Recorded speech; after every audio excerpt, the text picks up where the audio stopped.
ছাত্রলীগ তো ছাত্র নামের কলঙ্ক। মুক্তিযুদ্ধ কোটার এখন আর প্রয়োজন নাই। জেলা কোটার তো হাস্যকর। এই যে মুক্তিযুদ্ধ কোটা রাখা হয়েছে, এটা কারা মুক্তিযোদ্ধা? এখানে তো প্রকৃত মুক্তিযোদ্ধারা নাই।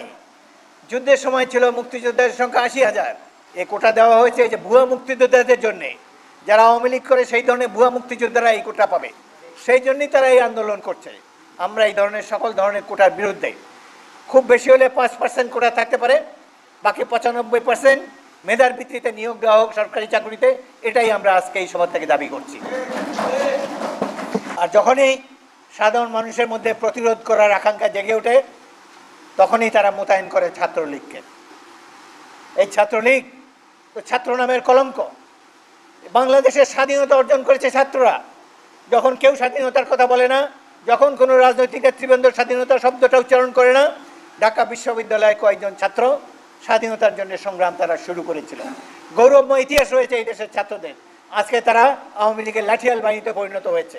একটা যৌক্তিক দাবিতে মেধার ভিত্তিতে চাকরি হবে, এই ধরনের মুক্তিকামী, এই ধরনের সুনাগরিকদের বিরুদ্ধে অস্ত্রশস্ত্র লাঠি ব্যবহার করার জন্য ছাত্রলীগকে একতাবদ্ধ করা হচ্ছে।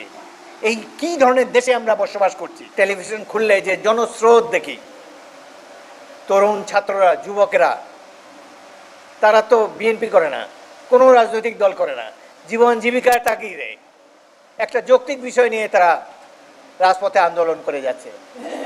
তারা তো মেধার ভিত্তিতে চাকরি চায়। তারা তো বলছে না যে আমাকে দিতেই হবে চাকরি। পৃথিবীর কোনো দেশে 56 ভাগের কোটা নাই, পৃথিবীর কোথাও নাই এটি। যেহেতু আমাদের দেশে অনির্বাচিত সরকার, রাজনীতির হয়েছে ব্যাপক দুর্বৃত্তায়ন, সেই কারণে এই ধরনের কোটা ব্যবস্থা, যেটি অসভ্যতার পরিচয়ক, এখনও বাংলাদেশে বিদ্যমান রয়েছে।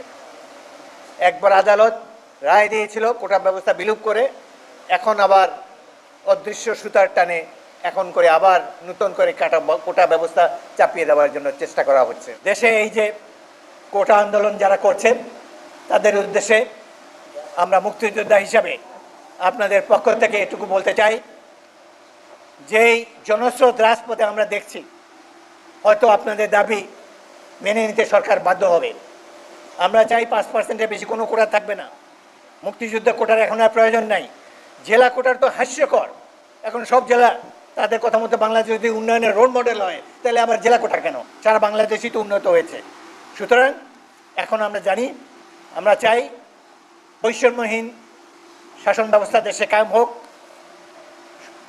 বৈষম্যহীন এ কোটা ব্যবস্থা অবিলম্বে বিলোপ হোক, এবং কোটার ন্যায্য দাবি আদায়ের পর আমি এই যারা আজকে আন্দোলন করছে তাদেরকে অনুরোধ জানাবো, গণতন্ত্রের দাবিতে আবার আপনারা রাজপথে নামবেন। আমরা আপনাদের সাথে থাকবো।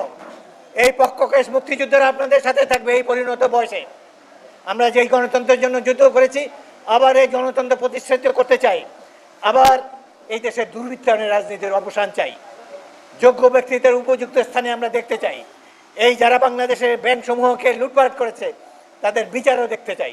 অসংখ্য লুটেরা এখনো বাংলাদেশের সমাজদেহে বিদ্যমান। আমরা তাদের বিরুদ্ধে, আপনারা রাজপথে থাকবেন, আমরা